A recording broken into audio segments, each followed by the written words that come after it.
обзор, точнее пример работ. Здесь будет камин, это камин. Над камином, короче, плиткой положили. Самое главное здесь, вот она красота. Углы под 45, везде, вот так. И здесь, и наверху тоже. Ну, перед видео я немножко протру. Почему? Потому что здесь, кроме нас, еще маляри работают. Вот испачкали, прям хорошенько смогли. Как смогли, короче, прям старались. Вот хотел показать вам углы под 45 градусов срезано.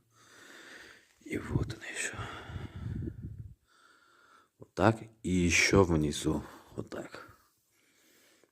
Еще по углам еще под 45 градусов. Кстати, здесь еще есть лючок. Там можно хранить дровы и так далее, всяких химий, короче, можно. Вот она.